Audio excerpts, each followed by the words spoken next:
Chungsenbi kanano yenglubada chinglemba oirambadуда kaidore chinglembana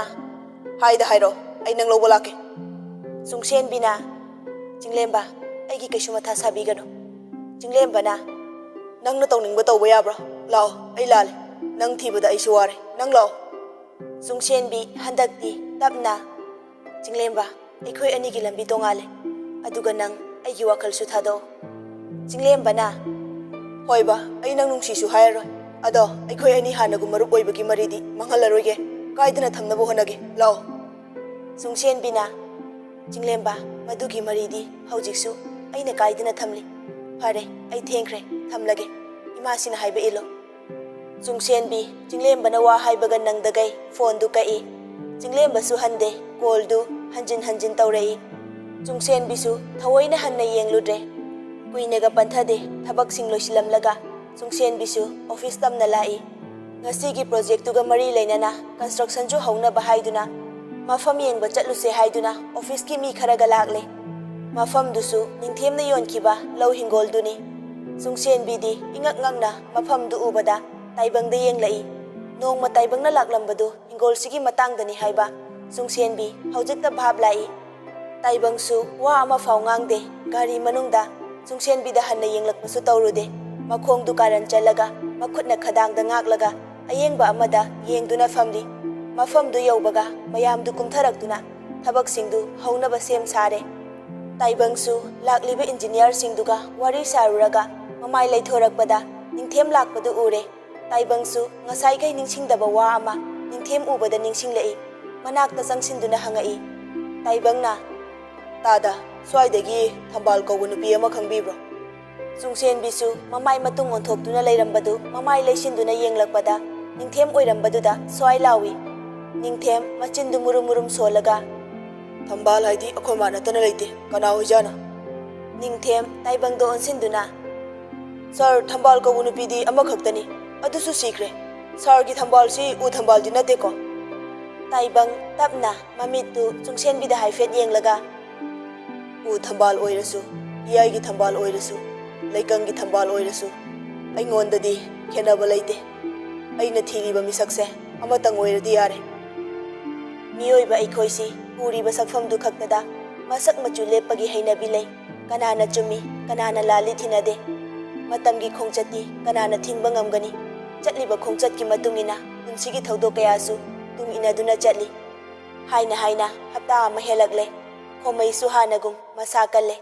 taibangi thabakta chatuna yaurudrabasu yumda leiba matamda sugadaba file singdi mahak yengi taibangdi phana yazadabani adubu khomaina namduna hekta tawi sana matum sumangai handakti mapada ningai ga tawkhidre mamagi minungsi watpana mahaksu mamabu khaji kawraklabani taibang makhutta coffee cup ani paiduna file suduna leidiba khomaigi manakta changsilai taibangna tamai atopa file di thambiramo ai yenglage khomaina sarwana bane aina yenglingaida loisinaba tawge taibang coffee du table da thamlaga coffee si hana thakse tamai khomai cup du lauduna thaklaga si dairy industry ama sani haibadu atopa hybrid piba sansingse yaukhidra taibang tapna yauraroi haujik aikhoigi oina indigenous oiba sanga mana masing yamna hantharakle aikoi hanadagi leijaramba sansingse ayokhatuna maitaigi sangi dairy asengbada haugalakliba nahasingda khanghanba pame khomaina sargi wakhalonsi aduki matik phaje mutkhiba yawa posakti kalhauba amasung khanghanba haibasi yamnamak tangai fade taibang coffee du yaumama chinglaga tapna dairy khagnate indigenous plant singso yokhatuna makhoina miyoibada piriba kanaba singsi hidak oina semduna mayamda khanghanbasu pame khomaina sir adudi aikho US ki herbal company na alliance tawna khibugum tawdai taibangna tawkhre adubu pambi di Manipur gi oijarabani tasengbadi makhoina aikhoi gi oiba resource khudingba khanghaningba masina mayamda kayam benefit fangbage haibadu prithvi gi mafam khudingda khanghaninge khomaina sir na tawriba mongse inkhalakliba nahasingda horaningba khangningba gi ithilamadi pirani taibangna pumnamak chawkhatminaduna chathibadune aigi apambasu ꯐꯔꯦ ꯇꯥꯃꯣꯏꯁꯨ ꯂꯣꯏꯁꯤꯟꯅꯕ ꯇꯧꯕꯤꯔꯣ ꯑꯩꯁꯨ ꯊꯣꯛꯈ꯭ꯔꯒꯦ ꯋꯥꯍꯩꯗꯨ ꯍꯥꯏꯔꯝꯂꯒ ꯇꯥꯏꯕꯪꯁꯨ ꯍꯧꯒꯠꯇꯨꯅ ꯊꯣꯛꯈ꯭ꯔꯦ ꯈꯣꯃꯩꯁꯨ ꯊꯣꯛꯈ꯭ꯔꯤꯕ ꯇꯥꯏꯕꯪꯗꯨ ꯃꯕꯨꯛꯅꯤꯡ ꯄꯦꯟꯅ ꯌꯦꯡꯗꯨꯅ ꯂꯩꯍꯧꯏ ꯁꯣꯝꯗꯅ ꯆꯨꯡꯁꯦꯟꯕꯤꯁꯨ ꯍꯟꯗꯛꯇꯤ ꯃꯁꯥꯗꯨ ꯍꯥꯟꯅꯒꯨꯝ ꯀꯟꯕ ꯑꯣꯏꯗ꯭ꯔꯕꯅ ꯊꯕꯛ ꯈꯖꯤꯛ ꯇꯧꯕꯒ ꯋꯥꯕꯅ ꯍꯥꯜꯂꯦ ꯃꯔꯛ ꯃꯔꯛꯇꯁꯨ ꯃꯀꯣꯛ ꯉꯥꯎꯕ ꯌꯥꯎꯔꯛꯇꯕ ꯅꯠꯇꯦ ꯑꯣꯄꯔꯦꯁꯟ ꯇꯧꯈꯤꯕ ꯅꯨꯃꯤꯠꯇꯒꯤ ꯃꯁꯥꯅ ꯑꯈꯪꯕ ꯈꯔ ꯗꯣꯛꯇꯔ ꯀꯅꯥ ꯎꯅꯔꯨꯗꯅ ꯆꯥꯕ ꯊꯛꯄ ꯆꯦꯛꯁꯤꯟꯖꯗꯨꯅ ꯂꯥꯛꯄꯅꯤ ꯃꯥꯁꯨ ꯉꯁꯤꯗꯤ ꯁꯦꯗꯨꯜ ꯑꯊꯦꯡꯕ ꯑꯣꯏꯕꯅ ꯊꯕꯛ ꯂꯣꯏꯁꯤꯜꯂꯝꯂꯒ ꯃꯅꯥ ꯃꯁꯤꯡ ꯂꯩꯕ ꯊꯣꯛꯂꯛꯏ ꯂꯥꯞꯇꯛꯅ ꯈꯗ꯭ꯔꯥꯛꯄꯁꯨ ꯆꯨꯡꯁꯦꯟꯕꯤꯒꯤ ꯃꯅꯥꯛ ꯇꯝꯅ ꯆꯪꯁꯤꯜꯂꯛꯏ ꯈꯗ꯭ꯔꯥꯛꯄꯅ ꯆꯨꯡꯁꯦꯟꯕꯤ ꯆꯨꯡꯁꯦꯟꯕꯤ ꯃꯃꯥꯏ ꯂꯩꯊꯣꯔꯛꯄꯗ ꯈꯗ꯭ꯔꯥꯛꯄ ꯂꯦꯞꯂꯝꯕꯗꯨ ꯎꯕꯗ ꯍꯩꯅꯗꯅ ꯆꯠꯀꯦ ꯇꯧꯏ ꯈꯗ꯭ꯔꯥꯛꯄꯅ ꯃꯃꯥꯡ ꯊꯠꯆꯤꯟꯗꯨꯅ ꯁꯥꯎꯅ ꯑꯩꯅ ꯀꯧꯔꯤꯁꯤ ꯎꯁꯤꯠꯇꯕꯩ ꯃꯑꯣꯡꯗ ꯇꯧꯔꯤꯗꯨ ꯀꯩꯒꯤꯅꯣ ꯆꯨꯡꯁꯦꯟꯕꯤ ꯁꯥꯎꯅ ꯇꯥꯃꯣ ꯑꯩꯒꯤ ꯂꯝꯕꯤ ꯊꯥꯗꯣ ꯈꯗ꯭ꯔꯥꯛꯄꯅ ꯑꯗꯨꯗꯤ ꯍꯥꯟꯅꯒꯨꯝ ꯑꯩꯒ ꯅꯨꯡꯁꯤꯅꯔꯁꯤ ꯆꯨꯡꯁꯦꯟꯕꯤꯅ ꯑꯗꯨꯛ ꯎꯁꯤꯠꯇ꯭ꯔꯤꯕ ꯀꯩꯒꯤꯅꯣ ꯅꯪ ꯀꯅꯥꯅꯣ ꯀꯩꯅꯣ ꯈꯪꯂꯕꯅꯤ ꯅꯪꯒꯨꯝꯅ ꯈꯨꯗꯤꯡꯃꯛ ꯀꯥꯎꯊꯣꯛꯇꯨꯅ ꯅꯁꯥꯒꯤ ꯑꯄꯥꯝꯕ ꯈꯔꯒꯤꯗꯃꯛ ꯄꯨꯟꯁꯤꯕꯨ ꯃꯃꯜ ꯂꯩꯇꯅ ꯂꯧꯕ ꯆꯨꯡꯁꯦꯟꯕꯤꯗꯤ ꯅꯠꯇꯦ ꯑꯩ ꯈꯗ꯭ꯔꯥꯛꯄ ꯇꯧꯁꯤꯟꯅꯗꯨꯅ ꯆꯨꯡꯁꯦꯟꯕꯤ ꯑꯩ ꯍꯧꯖꯤꯛꯁꯨ ꯅꯪꯕꯨ ꯅꯤꯡꯁꯤꯡꯂꯤ ꯑꯩꯒꯤ ꯑꯋꯥꯕꯁꯦ ꯅꯪꯅ ꯈꯪꯕꯤꯌꯨ ꯆꯨꯡꯁꯦꯟꯕꯤꯅ ꯑꯩꯒꯤ ꯑꯋꯥꯕꯗꯤ ꯅꯪꯅ ꯎꯈꯤꯕ ꯅꯠꯇꯦ ꯑꯩ ꯍꯧꯖꯤꯛꯇꯤ ꯅꯪꯅ ꯄꯥꯝꯂꯤꯕ ꯂꯝꯕꯤꯁꯤꯗ ꯆꯠꯄ ꯇꯝꯂꯤꯕꯅꯦ ꯅꯪꯁꯨ ꯅꯪꯅ ꯄꯥꯝꯅ ꯆꯠꯈ꯭ꯔꯕ ꯂꯝꯕꯤꯅꯦ ꯑꯩꯁꯨ ꯉꯝꯅꯕ ꯆꯠꯂꯤ ꯇꯥꯃꯣꯁꯨ ꯉꯝꯕ ꯑꯣꯏꯕꯤꯌꯨ ꯆꯨꯡꯁꯦꯟꯕꯤ ꯋꯥꯍꯩꯗꯨ ꯍꯥꯏꯔꯝꯂꯒ ꯈꯗ꯭ꯔꯥꯛꯄꯕꯨ ꯍꯟꯅ ꯌꯦꯡꯂꯝꯗꯕꯤ ꯆꯠꯈ꯭ꯔꯦ ꯈꯗ꯭ꯔꯥꯛꯄ ꯏꯟꯊꯣꯛꯇꯨꯅ ꯆꯠꯈ꯭ꯔꯤꯕ ꯆꯨꯡꯁꯦꯟꯕꯤꯗꯨ ꯁꯤꯡꯅꯕ ꯑꯃꯒ ꯂꯣꯏꯅꯅ ꯌꯦꯡꯂꯒ ꯍꯣꯏ ꯑꯩꯁꯨ ꯈꯗ꯭ꯔꯥꯛꯄꯅꯤ ꯑꯩꯅ ꯉꯝꯂꯒ ꯅꯪꯕꯨ ꯑꯩꯒꯤ ꯑꯣꯏꯒꯅꯤ ꯅꯪꯅ ꯉꯝꯂꯒ ꯅꯪꯁꯨ ꯃꯣꯛꯎ ꯃꯦꯝꯊꯣꯏꯁꯨ ꯁꯣꯝꯗ ꯃꯆꯥꯅꯨꯄꯥ ꯈꯪꯍꯟꯗꯅ ꯆꯨꯡꯁꯦꯟꯕꯤꯒꯤ ꯃꯔꯝꯗ ꯊꯤꯖꯤꯟ ꯍꯨꯝꯖꯤꯟ ꯇꯧꯕꯅ ꯃꯍꯥꯛ ꯚꯔꯥꯗ ꯂꯩ ꯍꯥꯏꯕ ꯈꯪꯂꯦ ꯑꯗꯨꯒꯤꯁꯨ ꯃꯊꯛꯇ ꯆꯨꯡꯁꯦꯟꯕꯤ ꯍꯣꯏꯅ ꯂꯩꯔꯝꯕ ꯆꯥꯎꯈ꯭ꯔꯕ ꯂꯧꯒ ꯀꯣꯟꯅꯅ ꯌꯥꯎꯕ ꯏꯪꯈꯣꯜꯗꯨꯗ ꯆꯨꯡꯁꯦꯟꯕꯤꯅ ꯌꯥꯎꯔꯤꯕ ꯀꯝꯄꯅꯤꯗꯨꯒꯤ ꯊꯕꯛ ꯇꯧꯔꯤ ꯍꯥꯏꯕ ꯄꯥꯎꯁꯨ ꯇꯥꯔꯦ ꯃꯦꯝꯊꯣꯏ ꯂꯩꯀꯥꯏꯒꯤ ꯈ꯭ꯋꯥꯏꯗꯒꯤ ꯉꯥꯎꯁꯤꯟꯅꯕ ꯇꯣꯂꯦꯟꯒ ꯋꯥꯔꯤ ꯁꯥꯟꯅꯔꯤ ꯃꯦꯝꯊꯣꯏꯅ ꯍꯩ ꯅꯣꯏꯅ ꯐꯅꯕ ꯁꯤꯜꯂꯨ ꯑꯩꯒꯤꯗꯤ ꯍꯥꯏꯈ꯭ꯔꯦ ꯂꯣꯏꯔꯦ ꯇꯣꯂꯦꯟꯅ ꯏꯃꯥꯁꯦ ꯄꯥꯡꯊꯣꯛꯀꯗꯧꯔꯤꯕ ꯊꯕꯛꯁꯦ ꯄꯩꯁా ꯆꯪꯉꯤ ꯑꯗ ꯃꯦꯝꯊꯣꯏꯅ ꯄꯩꯁꯥꯗꯨ ꯄꯤꯔꯗꯤ ꯌꯥꯔꯕ ꯅꯠꯇ꯭ꯔꯣ ꯑꯩꯅ ꯍꯥꯏꯔꯤꯕꯁꯤꯅꯤ ꯃꯇꯥꯡ ꯆꯥꯕ ꯌꯦꯡꯂꯒꯅꯦ ꯃꯌꯥꯝ ꯆꯪꯗꯨꯅ ꯃꯈꯣꯏ ꯑꯅꯤꯕꯨ ꯀꯩꯅꯥ ꯀꯠꯀꯗꯕꯅꯤ ꯇꯣꯂꯦꯟꯅ ꯏꯃꯥꯁꯤ ꯀꯩꯅꯥ ꯀꯠꯄꯗꯤ ꯑꯔꯥꯏꯕꯅꯤ ꯀꯠꯀꯗꯧꯔꯤꯕ ꯃꯤꯁꯛꯁꯤ ꯑꯆꯝꯕ ꯃꯤꯁꯛ ꯅꯠꯇꯦꯅꯦ ꯃꯦꯝꯊꯣꯏꯅ ꯍꯩ ꯃꯗꯨ ꯅꯨꯄꯥꯗꯨꯗ ꯅꯠꯇ꯭ꯔꯁꯨ ꯑꯔꯩꯕ ꯅꯨꯄꯥ ꯑꯃꯗ ꯀꯠꯂꯨꯅꯦ ꯀꯊꯥ ꯑꯩꯒꯤꯗꯤ ꯏꯆꯥꯗ ꯂꯥꯞꯊꯣꯛꯈ꯭ꯔꯗꯤ ꯌꯥꯔꯦ ꯇꯣꯂꯦꯟꯅ ꯏꯃꯥꯁꯤ ꯑꯩ ꯌꯦꯡꯖꯔꯒꯦ ꯃꯦꯝꯊꯣꯏ ꯄꯩꯁꯥ ꯆꯕꯨꯟ ꯑꯃ ꯄꯨꯊꯣꯛꯇꯨꯅ ꯁꯦ ꯄꯩꯁꯥꯁꯦ ꯄꯥꯏꯁꯤꯜꯂꯨ ꯊꯕꯛꯁꯤꯗ ꯌꯥꯎꯕ ꯌꯥꯒꯗꯕ ꯅꯨꯄꯤ ꯈꯔꯁꯨ ꯄꯩꯁꯥ ꯄꯤꯗꯨꯅ ꯅꯦꯎ ꯑꯗꯨꯒ ꯊꯕꯛꯁꯦ ꯑꯊꯨꯕꯤꯗ ꯄꯥꯡꯊꯣꯛꯅꯕ ꯍꯣꯠꯅꯧ ꯇꯣꯂꯦꯟ ꯄꯩꯁꯥꯗꯨ ꯎꯕꯗ ꯍꯔꯥꯎꯅ ꯊꯥꯒꯠꯇꯨꯅ ꯏꯃꯥꯁꯤ ꯍꯣꯏ ꯑꯩ ꯇꯧꯖꯒꯦ ꯃꯦꯝꯊꯣꯏꯅ ꯀꯔꯤꯒꯨꯝꯕ ꯊꯕꯛꯁꯦ ꯃꯥꯏ ꯄꯥꯛꯂꯕꯗꯤ ꯑꯩꯒꯤ ꯅꯤꯡꯕ ꯊꯨꯡꯒꯗꯧꯔꯤꯕꯅꯤ ꯁꯣꯝꯗꯅ ꯁꯅꯥꯃꯇꯨꯝꯁꯨ ꯉꯁꯤꯗꯤ ꯇꯥꯏꯕꯪꯗ ꯅꯤꯡꯉꯥꯏ ꯇꯧꯔꯤ ꯁꯅꯥꯃꯇꯨꯝꯅ ꯄꯄꯥ ꯑꯩꯁꯨ ꯂꯥꯛꯀꯦ ꯇꯥꯏꯕꯪꯅ ꯁꯅꯥ ꯀꯩꯗꯧꯕ ꯂꯥꯛꯀꯦ ꯍꯥꯏꯕꯅꯣ ꯁꯅꯥꯃꯇꯨꯝꯅ ꯃꯤꯁ ꯆꯨꯡꯁꯦꯟꯕꯤ ꯎꯅꯕ ꯂꯥꯛꯇꯣꯏꯅꯤ ꯃꯤꯁꯅ ꯑꯩ ꯂꯨꯅ ꯂꯨꯅ ꯇꯧꯕꯤ ꯈꯪꯉꯕꯣ ꯇꯥꯏꯕꯪ ꯇꯥꯏ ꯄꯨꯟꯒꯦ ꯇꯧꯔꯝꯕꯗꯨ ꯁꯅꯥꯃꯇꯨꯝꯗ ꯌꯦꯡꯂꯛꯏ ꯑꯗꯨꯒ ꯇꯞꯅ ꯅꯪ ꯅꯣꯏ ꯃꯤꯁꯁꯦ ꯅꯨꯡꯁꯤꯕ꯭ꯔꯣ ꯁꯅꯥꯃꯇꯨꯝꯅ ꯅꯨꯡꯁꯤꯅ ꯑꯩꯉꯣꯟꯗ ꯆꯣꯀ꯭ꯂꯦꯠꯀ ꯄꯤꯔꯤꯗꯨ ꯎꯗ꯭ꯔꯣ ꯄꯄꯥ ꯇꯥꯏꯕꯪ ꯅꯣꯛꯐꯦꯠ ꯇꯧꯅ ꯎꯏꯌꯦ ꯂꯝ ꯍꯦꯟꯕ ꯌꯥꯗꯦ ꯑꯗꯨꯅ ꯁꯅꯥꯃꯇꯨꯝꯅ ꯄꯄꯥ ꯉꯁꯤ ꯅꯨꯃꯤꯠ ꯀꯌꯥꯅꯣ ꯇꯥꯏꯕꯪ ꯉꯛꯅ ꯁꯅꯥ ꯀꯩꯅꯣ ꯉꯁꯤ ꯅꯨꯃꯤꯠ ꯀꯌꯥꯅꯣ ꯍꯥꯏꯕꯣ ꯁꯅꯥꯃꯇꯨꯝꯅ ꯑꯁ ꯉꯁꯤ ꯅꯨꯃꯤꯠ ꯀꯌꯥꯅꯣ ꯍꯥꯏꯕꯅꯦ ꯇꯥꯏꯕꯪ ꯍꯧꯖꯤꯛꯇ ꯅꯣꯛꯐꯦꯠ ꯇꯧꯅ ꯁꯅꯥ ꯅꯨꯃꯤꯠ ꯀꯌꯥꯅꯣ ꯍꯥꯏꯗꯧ ꯅꯠꯇꯦꯃꯤ ꯀꯩ ꯅꯨꯃꯤꯠꯅꯣ ꯍꯥꯏꯗꯧꯅꯦ ꯁꯅꯥꯃꯇꯨꯝꯅ ꯑꯩ ꯍꯥꯏꯗꯨꯕꯨ ꯇꯥꯏꯕꯪ ꯅꯣꯛꯂꯒ ꯍꯣꯏ ꯍꯣꯏ ꯉꯁꯤꯁꯦ ꯃꯟꯗꯦꯅꯦ ꯌꯥꯔꯕ ꯇꯥꯟꯖꯥ ꯑꯗꯨꯗ ꯃꯤꯔꯥꯗꯨ ꯇꯥꯏꯕꯪꯗ ꯀꯣꯜ ꯇꯧꯔꯛꯏ ꯇꯥꯏꯕꯪꯁꯨ ꯀꯣꯜꯗꯨ ꯀꯅꯥꯅꯣ ꯌꯦꯡꯂꯒ ꯑꯃꯨꯛ ꯃꯈꯨꯠꯅ ꯀꯛꯈ꯭ꯔꯦ ꯃꯤꯔꯥꯁꯨ ꯑꯃꯨꯛꯀ ꯇꯧꯁꯤꯜꯂꯛꯏ ꯍꯟꯗꯛꯇꯤ ꯇꯥꯏꯕꯪ ꯀꯣꯜꯗꯨ ꯄꯥꯏꯈꯠꯂꯒ ꯈꯣꯟꯖꯦꯜ ꯆꯥꯎꯅ ꯀꯅꯥꯅꯣ ꯃꯤꯔꯥꯅ ꯇꯥꯃꯣ ꯀꯩꯅꯣ ꯑꯗꯨꯛ ꯌꯥꯝ ꯁꯥꯎꯕꯤꯔꯤꯗꯨꯕꯣ ꯑꯉꯥꯡ ꯇꯨꯝꯈ꯭ꯔꯕꯣ ꯇꯥꯏꯕꯪꯅ ꯀꯅꯥꯒꯤ ꯑꯉꯥꯡ ꯀꯅꯥꯒꯤ ꯑꯉꯥꯡ ꯌꯥꯔꯦ ꯊꯝꯃꯣ ꯏꯀꯥꯏ ꯈꯪꯗꯕ ꯇꯧꯅꯨ ꯃꯤꯔꯥꯅ ꯇꯥꯃꯣ ꯑꯩ ꯏꯆꯥꯕꯨ ꯅꯨꯡꯁꯤꯌꯦ ꯑꯩ ꯌꯥꯝ ꯂꯥꯟꯈ꯭ꯔꯦ ꯇꯥꯏꯕꯪ ꯁꯥꯎꯅ ꯌꯥꯔꯦ ꯍꯧꯖꯤꯛ ꯑꯗꯨ ꯍꯥꯏꯕꯒꯤ ꯀꯥꯟꯅꯕ ꯂꯩꯇ꯭ꯔꯦ ꯅꯪꯗꯤ ꯃꯌꯥꯝꯒꯤꯅꯤ ꯃꯌꯥꯝꯒꯤ ꯑꯗꯨꯝ ꯑꯣꯏꯕꯤꯌꯣ Nacha nungsiba khangdana chatkraba nangna hawjutta nacha nungsiba sarakano aduga aina mamangdasu haikre ai nang kanano khangde ikai khangba mai oramladi tarokliba phone si nang tarupam loi natrane handakti mira kesinnarai handakti mira kesinnarai taibang maduna hena sauningba henkibana call du kai sanamatumsu mapana adumna saubadu ubada waga haikidre kirup mapabu yenglai taibangsu wadi ngangda sanamatum pamduna thoglai somdasu asa machanupa Ricky gi kada ngangba yaba ngangli asana aina haibasi yaw aina siliba khudingmak nangi phanabani mama mapana machagi phatanaba singadro Ricky khumde magi phone metfam thokpa adumak meduna lei asa sangsinduna Ricky gi manakta famlaga imagi bunga nangbu panganune nang imana silibasi yaw ko Ricky handakti phone du nakanda thamlaga sor sangno handoktuna ima ai wahang amata hange asa harauna hayune ichana hainingbodo Ricky na machagi dama mama apana loina fanaba silaga kaigino tamogi fanabadi imana sinbiba ngamdriba kaigino imana mama apa laitaba machagum tamobu inthoktuna thamliba imung sigi chatnabise ai pamde tamosu macha amo oibagi haktu pibiyo aduwa wafamsi pabung taradi afobasu oiro asana made ina pokmanate aduga na pabung dine aina tamna themge Ricky handakti sauna machabu icha naibi apok taba khaina chatpa ngambi imana tamobu aigi ichani haidriba makai ai sungasidagi imagi icha natrabani Ricky sauna wahaidu hayamlaga thokre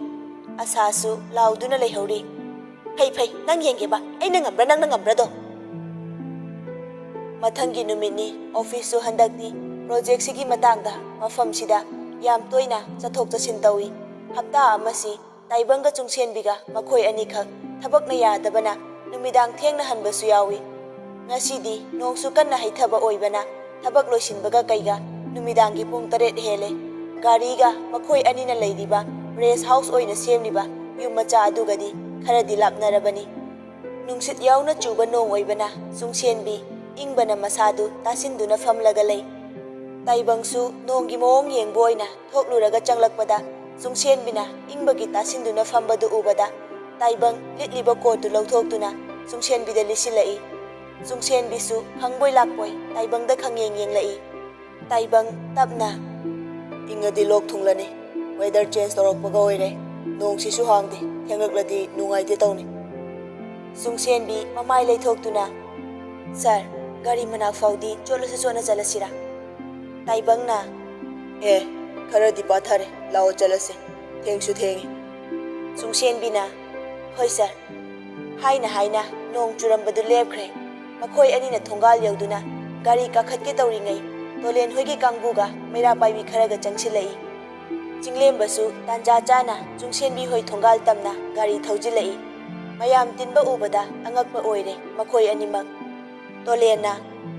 mayam lakpiro masigi oktobise kaina kalase tawriba mawongdu taibanga chungsenbigadi ingangakpa haibadu oire makhoi anina wa ngangbaga nangde nupi singdu makhoi anibu omsilai chinglembasu ingakngangna changsilai chungsenbi ubada kaino chungsenbida mayam na toise nupi amana hai nangna khangba nate numidang athengbasidna makhoi ani tawrise kaina katkadabani chinglemba chungsenbida onsinduna chungsenbi kaino hayo mayam na harise asumbra chungsenbina mayam kaino toisibo aikhogi wase amukta tabiyo tolena ai chinthibi amma thengbu nupa ko se chapangambi laikka sinang chen thalabani mayam mani mak leba thagumse taibangna kaino mayam to bidi base aikhoi kai shu to bunate aikhoi gi wase amukta tabiyo chinglembana chungsenbi mara leite ai khangi ma kaina katpa yaro chungsenbi kaptuna khariba palase aina kanduna chatpa ngamdre mayam aigi wase amukta tabiyo sarga aikhoi ani karishu tawde chinglembana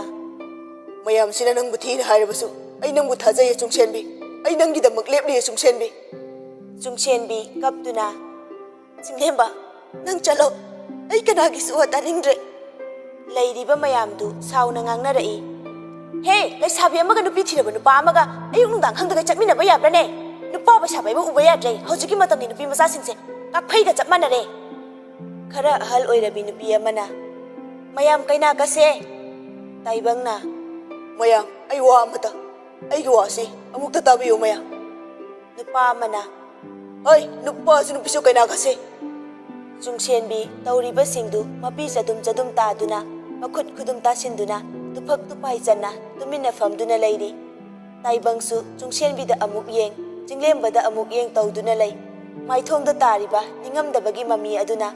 Taibang wakhal laksinba ngamda wakhal thokdaba amagum chungsenbida yengduna lei. Jinglembasu mayamda onsinduna mana ngamjabi mawongda kaina kattanaba haijari. Leikaigi naha ahal thawdoktugi matangda khangba khangdaba miyamsingdu loina tilare. Tolensu khara tholaktuna lona memthoida call tawrai. Imasi kamai tawse haino jinglembasu laksilaga kaina katpa yaroi haino tawduna leire. Memthoina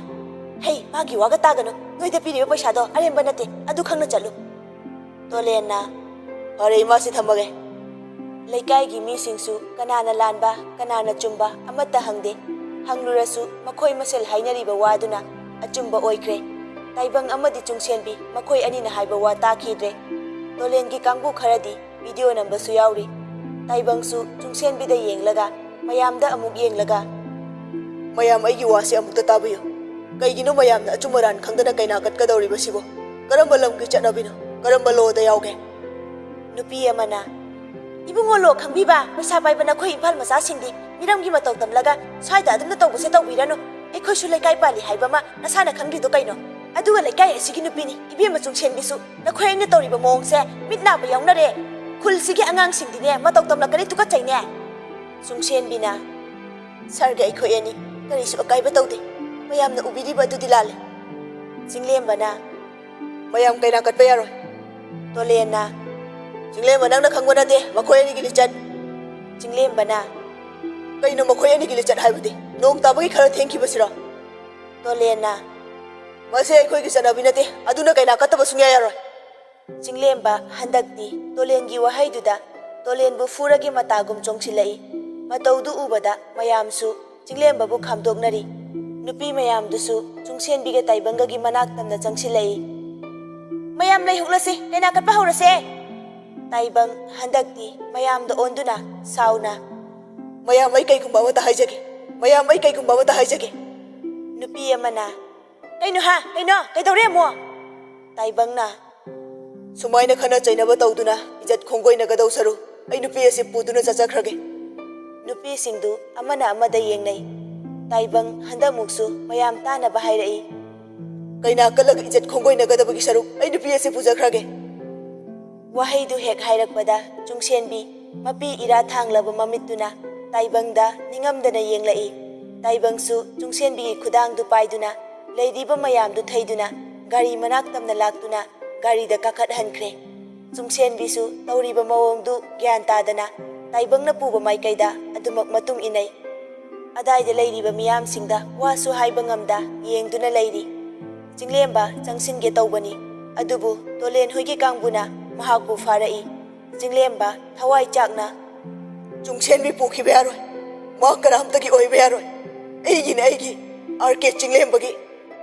Taibangsu wadi ngangde gari da kakhatuna gari du start tawduna thauba hore. Gari manungda makhoi animak wa ama fawba ngangnade. Chungsenbi haujiksu tuminna mapi tana ayengba amada yengduna leiri. Taibangsu chungsenbigi mawongdu urabasu wa ama fawba hairakte. Makhoi anisu yum yorakpada hanayam thengle. Gari du garage da thaujilaktuna makhoi anisu kumtharai. Maimusu nungsa thina mangol da famduna lairami. Taibangi matungda nupi ama inaduna changlakpadu ubada maimu kanano khanna ngakna yenglai. Achauba kaidawre thengla adi aduga nupiduna kanano. Taibang mapagi manak yaubaga wadi ngangda chungsenbi da yenglai. Chungsenbi sangsinduna makui bungogi makhong sokna khairamlai. Mataudu ubada maimudi gyan bhab taraduna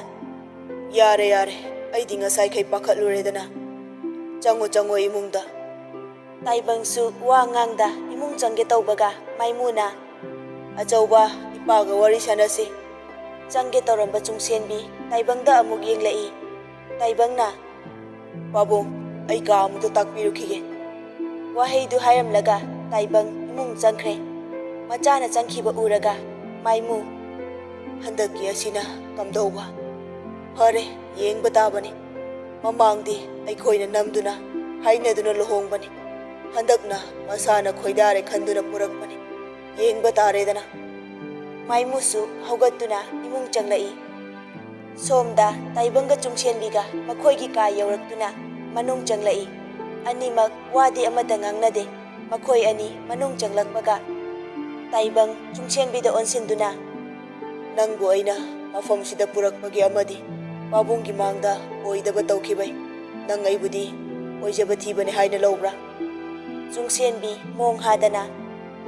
ꯁꯥꯔ ꯊꯣꯛꯂꯤꯕ ꯊꯧꯗꯣꯛꯁꯤꯗ ꯀꯔꯤꯁꯨ ꯂꯩꯇ꯭ꯔꯕꯤ ꯑꯩꯒꯤꯗꯃꯛ ꯁꯥꯔꯒꯤ ꯏꯖꯠ ꯁꯣꯛꯂꯒ ꯀꯔꯤꯒꯤ ꯁꯥꯔꯗ ꯑꯗꯨꯝꯅ ꯈꯟꯒꯅꯤ ꯇꯥꯏꯕꯪꯅ ꯊꯧꯗꯣꯛ ꯄꯨꯝꯅꯃꯛꯀꯤ ꯍꯧꯔꯛꯐꯝ ꯅꯪꯅ ꯑꯣꯏꯈꯤꯕꯗꯤ ꯅꯠꯇꯦ ꯑꯗꯨꯕꯨ ꯍꯧꯖꯤꯛꯁꯨ ꯃꯇꯝ ꯂꯩꯔꯤ ꯅꯪꯒꯤ ꯑꯄꯥꯝꯕꯗꯣ ꯍꯥꯏꯌꯨ ꯆꯨꯡꯁꯦꯟꯕꯤꯅ ꯁꯥꯔ ꯑꯩꯗꯤ ꯅꯨꯄꯤꯅꯤ ꯃꯇꯧ ꯀꯔꯝꯅ ꯁꯃꯥꯖꯀꯤ ꯃꯤꯅꯣꯛ ꯃꯩꯁꯥ ꯃꯔꯛꯇ ꯕꯗꯅꯥꯝꯁꯤꯒ ꯂꯣꯏꯅꯅ ꯍꯤꯡꯒꯅꯤ ꯇꯥꯏꯕꯪꯅ ꯕꯗꯅꯥꯝ ꯃꯔꯛꯁꯤꯗ ꯂꯧꯔꯛꯂꯤꯕ ꯐꯤꯔꯦꯞꯁꯦ ꯑꯩꯒꯤ ꯏꯁꯥꯒꯤ ꯈꯜꯂꯒ ꯅꯠꯇꯦ ꯅꯪꯕꯨ ꯑꯩꯅ ꯅꯪꯒꯤ ꯄꯨꯛꯅꯤꯡ ꯋꯥꯈꯜꯒꯤ ꯑꯄꯥꯝꯕ ꯈꯪꯗ ꯅꯪꯕꯨ ꯄꯨꯗꯨꯅ ꯂꯥꯛꯄꯁꯦ ꯑꯩꯒꯤꯁꯨ ꯑꯁꯣꯏꯕꯅꯤ ꯑꯗꯨꯒ ꯑꯩ ꯅꯝ ꯍꯥꯗꯨꯅ ꯅꯨꯄꯥ ꯑꯃ ꯑꯣꯏꯅ ꯅꯐꯝꯗꯒꯤ ꯅꯪꯒꯤ ꯑꯄꯥꯝꯕꯒꯤ ꯃꯥꯌꯣꯛꯇ ꯊꯕꯛ ꯈꯛ ꯇꯧꯔꯣꯏ ꯆꯨꯡꯁꯦꯟꯕꯤ ꯇꯞꯅ ꯇꯥꯏꯕꯪꯗ ꯌꯦꯡꯂꯛꯏ ꯁꯥꯔ ꯑꯩ ꯍꯧꯖꯤꯛ ꯀꯩꯗꯧꯒꯅꯤ ꯈꯪꯗ꯭ꯔꯦ ꯂꯥꯏꯕꯛꯇ ꯇꯥꯏꯅꯗꯨꯅ ꯊꯣꯛꯂꯤꯕ ꯊꯧꯗꯣꯛ ꯈꯨꯗꯤꯡꯃꯛ ꯏꯁꯥꯅ ꯌꯥꯔꯦ ꯍꯥꯏꯗꯨꯅ ꯀꯣꯛꯊꯛꯇ ꯊꯥꯡꯒꯠꯇꯨꯅ ꯆꯠꯄꯗ ꯇꯥꯔꯤꯕ꯭ꯔꯥ ꯇꯥꯏꯕꯪꯅ ꯑꯩ ꯅꯪꯒꯤ ꯑꯄꯥꯝꯕꯗ ꯌꯦꯜꯂꯣꯏ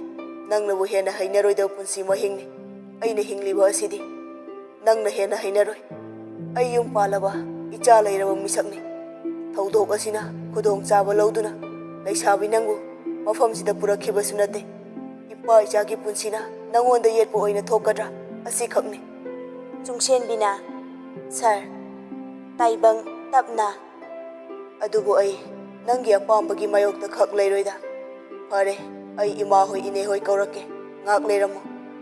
ꯆꯨꯡꯁꯦꯟꯕꯤꯁꯨ ꯆꯪꯁꯤꯟꯗꯨꯅ ꯐꯃꯨꯡꯗ ꯇꯞꯅ ꯐꯝꯊꯩ ꯇꯥꯏꯕꯪꯁꯨ ꯃꯈꯥꯗ ꯀꯨꯝꯂꯛꯄꯗ ꯃꯥꯏꯃꯨ ꯔꯤꯀꯤ ꯑꯃꯗꯤ ꯑꯁꯥ ꯃꯈꯣꯏ ꯑꯍꯨꯝ ꯁꯣꯐꯥꯗ ꯐꯝꯗꯨꯅ ꯂꯩꯔꯝꯃꯤ ꯇꯥꯏꯕꯪ ꯆꯪꯁꯤꯜꯂꯛꯄ ꯎꯕꯗ ꯃꯥꯏꯃꯨꯅ ꯇꯞꯅ ꯏꯃꯧꯗꯤ ꯃꯇꯣꯝꯇ ꯊꯝꯕꯤꯔꯝꯂꯕ꯭ꯔꯥ ꯇꯥꯏꯕꯪ ꯆꯪꯁꯤꯟꯗꯨꯅ ꯐꯝꯂꯒ ꯍꯣꯏ ꯄꯥꯕꯨꯡ ꯃꯥꯏꯃꯨ ꯑꯁꯥꯗ ꯑꯣꯟꯁꯤꯟꯗꯨꯅ ꯃꯃꯥ ꯏꯃꯧꯗꯨ ꯀꯩꯀꯩꯅꯣ ꯐꯤꯔꯣꯜꯒ ꯍꯣꯡꯂꯝꯈꯤꯔꯣꯏ ꯆꯠꯂꯨ ꯑꯃꯨꯛꯇ ꯌꯦꯡꯂꯨꯆꯣ